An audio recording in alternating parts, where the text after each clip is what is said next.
আওয়ামী লীগ কি ফিনিক্স পাখি?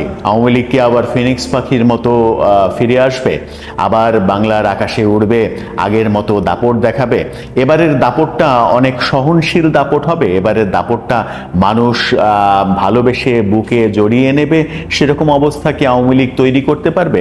আওয়ামী লীগ সম্পর্কে অনেকেই অনেক রকমের আলোচনা করছেন।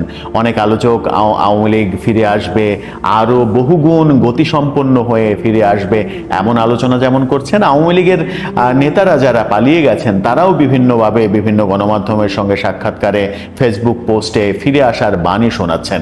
এরই মাঝে আওয়ামী লীগ আমলে যাকে আওয়ামী লীগের নেতৃত্ব পর্যায় থেকে লাইমলাইটে আনা হয়েছিল, নওফেল, মহিবুল হাসান চৌধুরী নওফেল, যিনি শিক্ষামন্ত্রীর দায়িত্ব পেয়েছিলেন, খুব কম বয়সে পূর্ণ মন্ত্রীর দায়িত্ব পেয়েছিলেন। সেই দায়িত্বটা ঠিকঠাকভাবে কাজে লাগাতে পেরেছিলেন কিনা সেটা নিয়ে যথেষ্ট বিতর্ক রয়েছে।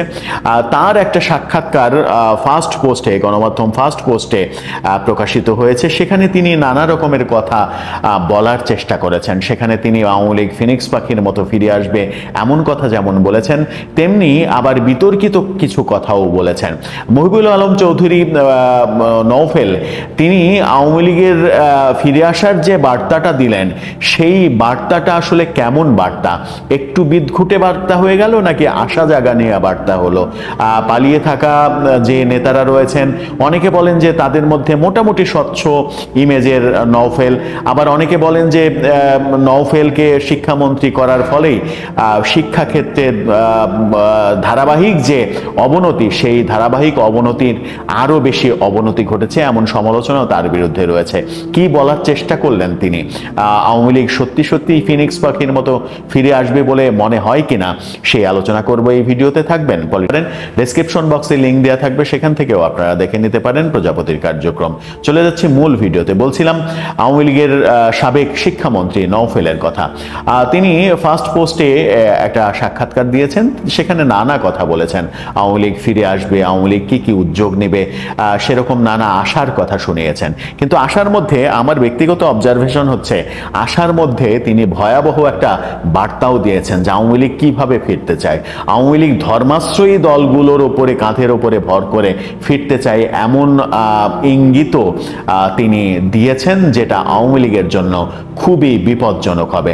আওয়ামী লীগের যে আদর্শ, মহান মুক্তিযুদ্ধের প্রেক্ষাপটে আওয়ামী লীগের যে আদর্শ, ৭২-এর সংবিধানের আলোকে আওয়ামী লীগের যে আদর্শ, দল হিসেবে আওয়ামী লীগের যে আদর্শ, ধর্মনিরপেক্ষ একটা আদর্শ, সেই আদর্শ থেকে আওয়ামী লীগ অনেক আগেই সরে গিয়েছে, এমন সমালোচনা কিন্তু রয়েছে। এবং শেখ হাসিনার আমলে সব থেকে বেশি আওয়ামী লীগ তার আদর্শ থেকে সরে গেছে, সেই আলোচনা বারবার হয়েছে। ধর্মভিত্তিক দলগুলোর সঙ্গে আঁতাত করা, ধর্মভিত্তিক দলগুলোকে বাগে নিয়ে আসার বিভিন্ন কৌশল করা, বিশেষ করে সাবেক প্রধানমন্ত্রী শেখ হাসিনা কওমি জননীর উপাধি নিয়ে খুব খুশি হওয়া, এই ব্যাপারগুলো আওয়ামী লীগকে বিতর্কিত করেছে।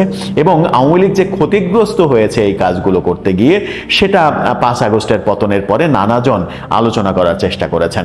নওফেল কি বললেন, একটা অংশ যদি পড়ি, তাহলে একটা ফটোকার্ডও আপনারা দেখে নিতে পারেন। সেখানে নওফেল বলছেন, আমরা গণতান্ত্রিক, উদারপন্থী ও ধর্মনিরপেক্ষ রাজনৈতিক শক্তিগুলোর পাশাপাশি শরিয়া ভিত্তিক রাষ্ট্র গঠনে আগ্রহী নয় এমন উদার ইসলামপন্থী দলগুলোর সঙ্গেও সহযোগিতার সেতুবন্ধন গড়ে তুলতে চায়। আমাদের লক্ষ্য হলো একটি বিস্তৃত রাজনৈতিক ঐক্য গড়ে তোলা। এই অংশের যদি বিশ্লেষণ করি, তার মানে হচ্ছে যে তারা গণতান্ত্রিক, উদারপন্থী, ধর্মনিরপেক্ষ রাজনীতির পাশাপাশি ধর্মভিত্তিক রাজনীতির লেবাসের মধ্যেও যেতে চায়, অর্থাৎ ধর্মভিত্তিক রাজনীতিকেও তারা তাদের দলের মধ্যে আদর্শ করতে চায়, এমনটা বলার চেষ্টা করেছেন। এটা কি আওয়ামী লীগের কথা নাকি নওফেলের নিজের কথা? এই প্রশ্নটা সামনে এসেই যায়। আমার মনে হয় যে নওফেলের অনেক আশা জাগানিয়া কথার মধ্যে সব থেকে মানে বিপজ্জনক অংশটা এটা, যে আওয়ামী লীগ তার আদর্শ থেকে সামনে আরো বিচ্যুত হওয়ার সম্ভাবনার দিকে এগিয়ে যাচ্ছে কিনা। যদিও এটা আওয়ামী লীগের কথা নাকি নওফেলের ব্যক্তিগত কথা সেই ব্যাপারে যথেষ্ট সন্দেহ রয়েছে। তিনি আরো বলেছেন যে পূর্বে আমাদের ভুল আছে, অবশ্যই আছে, আমরা স্বীকার করি যে ভুল হয়েছে, হোক প্রশাসনের মাধ্যমে বা নেতৃত্বের মাধ্যমে, কিন্তু এই সংকটময় সময়ে আমরা বিচ্ছেদ বা বিভেদ সৃষ্টি করে কাউকে দূরে সরিয়ে দিতে চাই না। ভুল স্বীকার করেছেন তিনি, যে ভুল আছে, খুবই ভালো যে ভুল স্বীকার করেছেন। তার মন্ত্রণালয়ের ভুলগুলো স্বীকার করলে আরো ভালো হতো, যে আমি আমার মন্ত্রণালয় চালাতে গিয়ে এই ভুলগুলো করেছি। তাহলে আমার মনে হয় যে তার পরিশুদ্ধ যে ইমেজ, সেই পরিশুদ্ধ ইমেজের একটা উদাহরণ আমরা পেতে পারতাম। কিন্তু ওভারঅল তিনি ভুলের কথা বলেছেন, এটা একটা ভালো দিক যে ভুল আছে, সেই ভুলের জন্য তাদের হয়তো এখন অনুতাপ হচ্ছে, অনুতাপ হলে অনেকখানি পাপ মোচন হয়ে যায়।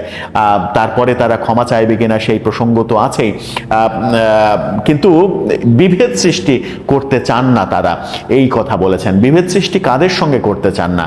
যে আসবে তার সঙ্গেই কি গলায় গলায় পীড়িত করতে চান? যে কাজটা গত 15 বছরে করেছেন, যে আসবে তাকেই দলে টেনে নিয়েছেন, যে আসবে তাকেই গলায় জড়িয়ে ধরে গলায় গলায় পীড়িত করেছেন। আওয়ামী লীগের মধ্যে, ছাত্রলীগের মধ্যে, যুবলীগের মধ্যে বিভিন্ন প্রতিক্রিয়াশীল দলের লোকদের ঢুকিয়েছেন, ধর্মভিত্তিক রাজনীতির দিকে ঝুঁকে পড়েছেন। যখন নির্বাচন এসেছে তখন কর্মীরা শেখ হাসিনা কয় ওয়াক্ত নামাজ পড়ে, শেখ হাসিনা তাহাজ্জুদ নামাজ পড়ে ঘুমাতে যান, আবার ফজরের নামাজের আজানের আগে উঠেন, কোরআন শরীফ পড়ে দিন শুরু করেন।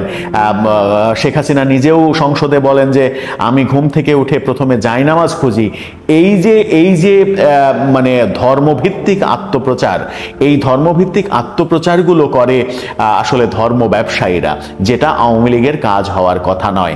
ধর্ম কখনো আমি ধর্ম পালন করি, কিভাবে পালন করি, এইভাবে পালন করি, এত ওয়াক্ত নামাজ পড়ি, আমি তাহাজ্জুদ পড়ি, আমি জায়নামাজ খুঁজি, এগুলো গল্প বলে বেড়ানোর ব্যাপার নয়। এগুলো গল্প বলে তারাই বেড়ায় যারা ধর্মকে নিয়ে ব্যবসা করতে চায়। ঠিক সেই রকম লক্ষণ কিন্তু আওয়ামী লীগের মধ্যে আমরা দেখেছিলাম। সেই ভুলগুলো থেকে শিক্ষা নিয়ে আওয়ামী লীগ কি পরিশুদ্ধ অবস্থায় আসবে? সেই প্রশ্নের উত্তর অবশ্য নওফেল দিয়েছেন যে তারা ধর্মাশ্রয়ী দলগুলোর সঙ্গেও আঁতাত করবে।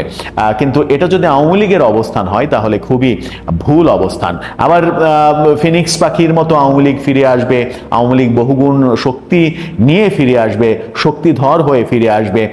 বর্তমান সরকারের নানা ব্যর্থতার মাঝে সেই আলোচনাগুলো অবশ্য প্রাণ পেয়েছিল, বিভিন্ন দিকে প্রাণ পেয়েছিল, এবং বলা হয় যে 5 আগস্টে পতনের সময় আওয়ামী লীগের জনপ্রিয়তায় যেভাবে ধস নেমেছিল, এই 10 মাস যাওয়ার পরে বর্তমান সরকারের ব্যর্থতা এবং 5 আগস্টের পরে নানা রকমের মব কালচারের কারণে আওয়ামী লীগের জনপ্রিয়তা অনেক বেড়েছে। 5 আগস্টের সময়ের চাইতে এখন জনপ্রিয়তা বেড়েছে, এবং এই বাড়ার কারণ অনেকগুলো কারণ, তার মধ্যে সরকারের নানা ক্ষেত্রে ব্যর্থতা একটা কারণ, এবং সারা দেশে যে মবের কালচার তৈরি হয়েছে সেটা একটা বড় কারণ। অনেকে বলার চেষ্টা করেছেন যে আগে এত খারাপ পরিবেশ ছিল না, আগে এত অস্থির পরিবেশ ছিল না, হয়তো সমাজে দুর্নীতি ছিল, কিন্তু সমাজে এরকম ছিনতাই, রাহাজানি, ডাকাতি, মব, বাড়িঘর জ্বালিয়ে দেয়া, বাড়ি ভেঙে দেয়া, গুড়িয়ে দেয়া, এরকম ব্যাপার ছিল না। এরকম তুলনামূলক চিত্র অনেকে তোলার চেষ্টা করেন, কিন্তু মহিবুল নওফেল যে কথাগুলো বলার চেষ্টা করলেন সেই কথাগুলোর মধ্যে আমার মনে হয় যে কিছু ভালো অংশ আছে।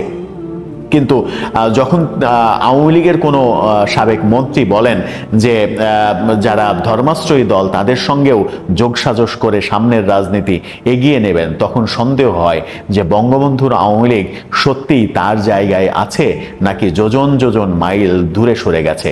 বঙ্গবন্ধু ওপারে থেকে কি দেখছেন যে তার আওয়ামী লীগ ঠিক জায়গায় আছে কিনা, তার আওয়ামী লীগকে একেবারে হাতে ধরে তার যে আদর্শ সেই আদর্শের গতিপথ থেকে বিচ্যুত করা হয়েছে কিনা, এখনো সেই চেষ্টা করা হচ্ছে কিনা, সেই প্রশ্নগুলো সামনে এসেই যাবে। তবে আওয়ামী লীগ যদি সত্যিকারের পরিশুদ্ধ হয়ে আওয়ামী লীগের যে আদর্শ সেই আদর্শে যদি ফিরে আসতে চাই, তাহলে এখনো দেশে প্রচুর মানুষ রয়েছে যারা আওয়ামী লীগের পক্ষে কথা বলতে চান, কিংবা আওয়ামী লীগ যদি কখনো ভোটে আসে তখন আওয়ামী লীগকে ভোট দিতে চান। এরকম মানুষের কিন্তু অভাব নেই, এরকম মানুষ প্রচুর আছে। কিন্তু এরকম মানুষগুলোকে যখন আপনি আশাহত করবেন, করবেন, নিরাশ করবেন, আঘাত করবেন, মানসিকভাবে আঘাত করবেন, আপনি তাদেরকে ভুলে যাবেন, যারা দুর্দিনের কাণ্ডারি তাদেরকে সুসময়ে ভুলে যাবেন, তখন এই রকম পরিণতি আপনাকে বরণ করতেই হবে। এবং এরকম পরিণতির সময় যদি একটা অনুশোচনা বোধ তৈরি হয় যে আমরা আসলেই ভুল পথে ছিলাম, যে পথটা আমাদের নয় সেই পথকে আমরা আঁকড়ে ধরতে চেয়েছিলাম, তাহলে বোধহয় সুদিন আসতে খুব বেশি সময় লাগবে না। দর্শক, ভালো কথা, মন্দ কথা, সমালোচনা সবকিছুই করলাম। হয়তো কারো ভালো লাগবে, হয়তো কারো খারাপ লাগবে, হয়তো কেউ ব্যথিত হবেন, আঘাত পাবেন, কিন্তু বাস্তবতা এটাই। এদিকে যাই, এই দর্শনটা কি মানে এই কাটা রিসেট বাটন সেদিকে ছুটছে কিনা, যদি এইভাবে আপনাকে প্রশ্ন করি প্লিজ পান্না ভাই। আমি ওদিকে যাব না, আমি আমার অ্যাঙ্গেলে যেভাবে দেখি সেটা বলি। সেটা হলো যে ইন্টারিম গভর্নমেন্টের দায়িত্বটা কি? একটা নির্বাচন দেওয়া, অবাধ নিরপেক্ষ নির্বাচন দেওয়া, এবং সেখানে যে দলই আসুক তাকে তার হাতে ক্ষমতা হস্তান্তর করা, শান্তিপূর্ণ উপায়ে ক্ষমতা হস্তান্তর করা। এইটা উনি প্রথমটা তো কোনো তারিখই দিলেন না, যখন সেনাপ্রধান একটা চাপ দিলেন যে নির্বাচন ডিসেম্বরেই হইতে হবে, এবং পরবর্তীতে বিএনপির অ্যাক্টিং ভারপ্রাপ্ত চেয়ারপারসন জনাব তারেক রহমান যখন বললেন যে না ডিসেম্বরেই নির্বাচন হইতে হবে, হতেই হবে, তারপর ওনাদের টনক নড়লেন, ওনারা বললেন যে জুনের একদিনও বেশি থাকবে না। কেন জুনে যাওয়া লাগবে? আমরা তো দেখছি যে 91-তে শাহাবুদ্দিন সাহেবের গভর্নমেন্ট 90 দিনের ভিতরে ইলেকশন দিচ্ছে, এবং তার বেলায় ইট ওয়াজ টু টাফ, এই কারণে যে প্রেসিডেন্সিয়াল ফর্ম অফ গভর্নমেন্ট থেকে উনি টার্ন করাইছেন এটা পার্লামেন্টারি ফর্ম অফ গভর্নমেন্টে। এইসব চেঞ্জ এবং ইলেকশন কমিশন কিভাবে কাজ করবে, সেটা কতখানি নিরপেক্ষতার সাথে করবে, সেটাও অ্যাসিওর করছেন। তো সেটা যদি পারেন, পরবর্তী কেয়ারটেকার গভর্নমেন্ট যেটা হয়েছে সেটাও সুনির্দিষ্ট সময়ের ভেতরে সুষ্ঠুভাবে নির্বাচন করছে। লতিফুর রহমানের সাহেব যেভাবেই হোক, উনি এইগুলো তো দেখে লাভ নাই দুর্বল। সেই জন্যই আমি বলি যে যত দ্রুত সম্ভব নির্বাচন দিক।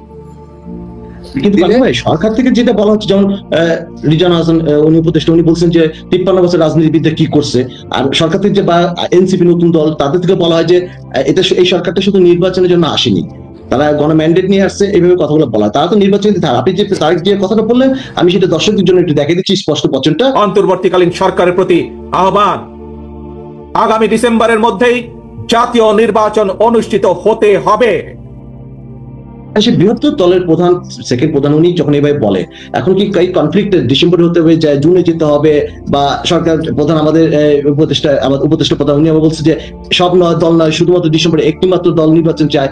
এত কনফ্লিক্টের মধ্যে আসলে কি হতে পারে, বা সরকার কোন দিকে যেতে পারে? সামনে তো কনফ্লিক্ট আরো বেড়ে যাচ্ছে দিনে দিনে, কি বলবেন পার্লামেন্ট? সারা দেশে আওয়ামী লীগের পর কিন্তু সবচেয়ে বলিষ্ঠ এবং জনগণের সমর্থন পুষ্ট দল হলো কিন্তু বিএনপি। আওয়ামী লীগের সাথে টক্কর খাওয়ার মতো দল কিন্তু বিএনপি, এটা তো অনস্বীকার্য। তো সেই ক্ষেত্রে বিএনপির এটাকে যদি ইগনোর করে, আমার মনে হয় সেটা বুদ্ধিমানের কাজ হবে না। বরঞ্চ এই সংস্কারের ধারাবাহিকতা, উনি 10 মাস সময় পাইছে, এর ভেতরে কতটুকু সংস্কার করছে আপনারা দেখেন। বিন্দুমাত্র 10 তো ভালো, একটাও সংস্কার হয় না, কুসংস্কার হয়েছে। বেশ কিছু কুসংস্কার উনি এস্টাবলিশ করে দিয়ে গেছেন এই দেশে, সেটা হয়েছে। তো আমি যেটা বুঝি যে সেটা হলো যে নির্বাচন ডিসেম্বরের মধ্যেই হতে হবে, এবং জনগণ এটা চায়, জনগণের আকাঙ্ক্ষা। এবং জনগণ যদি সেখানে ভুল করে, জনগণের তো দেশের মালিক তো, প্রজাতন্ত্রের মালিক হলো জনগণ। তো জনগণ যদি ভুল করে সেটা জনগণ বুঝবে। 53 বছর কি করছেন রাজনীতিবিদরা যদি খারাপ কিছু করেন, সেই জবাব দিয়ে জনগণের কাছে দেবেন, অন্য কোনো উপদেষ্টার কাছে তো দেবেন না। পরিষ্কার। পান্না ভাই, আমাকে একজন দর্শক এই মুহূর্তে আপনার কথা যখন কথা বলতেছেন, একজন দর্শক একটা প্রশ্ন করতেছেন, আপনার কাছে জানতে চাচ্ছে, পান্না ভাই আমরা আপনাকে দেখেছি সেই সরকারের প্রথম থেকে আপনি সরকারকে সমর্থন করেছেন, কিন্তু খুব দ্রুত সময় কি আপনি উপলব্ধি করলেন এই সরকার সমর্থনটা সঠিক হয়নি বলেই এখন কি আপনি সরকারের বিরোধিতা করছেন কিনা? বিষয়টা কিরকম? না, সরকারের পদক্ষেপগুলোর বিরোধিতা করতেছি। আচ্ছা, ভুল পদক্ষেপগুলোর বিরোধিতা করতেছি, ভুল পদক্ষেপের আমি বিরোধিতা করতেছি। আবারও বলি, রিপিটেডলি বলি, ভুল পদক্ষেপগুলোর বিরোধিতা করতেছি। কারণ এইটা যাতে এক্সাম্পল হিসাবে ভবিষ্যতে, খারাপ এক্সাম্পল হিসাবে ভবিষ্যতে কেউ দেখাতে না পারে। ভুল একেবারে পরিষ্কার করছে। আমি অনেকে আমাকে অনেকগুলো প্রশ্ন সকালবেলা আজকে পাঠিয়েছেন, সেগুলো আমাকে বারবার যে কথাটা বলছেন ভাই আজকে একটু মব নিয়ে কথা বলবেন। এই মুহূর্তে আমাকে আরেকজন একটা লিখে পাঠিয়েছেন যে ভাই আমার উদ্দেশ্যে লিখতেছে, ভাই আপনি কি জানেন কি মব জাস্টিস শব্দটি এখন আর মব জাস্টিসে নেই, বর্তমানে সব মব ভায়োলেন্সে রূপান্তরিত হয়েছে। কোনো কোনো কে পান্না কিছু জিজ্ঞেস করবেন, মব থেকে মব ভায়োলেন্স, মানে কেউ কিছু বললে আমার ফ্যাসিবাদের দোষর হয়ে যায়, চারিদিকে মব। উনি অনেক একটু বড় বিস্তারিত লিখছে। এই মব জাস্টিস নিয়ে বাংলাদেশে একটা ভয়ের রাজনীতি চলছে। মব জাস্টিস এই টার্মটাই ভুল, এবং আমি প্রথম ফেসবুকে এবং বিভিন্ন জায়গায় এটা বলছি যে এটা জাস্টিস হইতে পারে না, এটা ভায়োলেন্স। ভায়োলেন্সটা কেন আপনারা জাস্টিস বলেন? তাতে জাস্টিসের ব্যাখ্যাটা রং হয়। মব কোনোদিন জাস্টিস দিতে পারে না, এটা ভায়োলেন্স, এবং এটা ঠেকানো দরকার। এই ঠেকাবার জন্য যখন সেনাপ্রধান বলেছেন যে কোনো প্রকার এই মব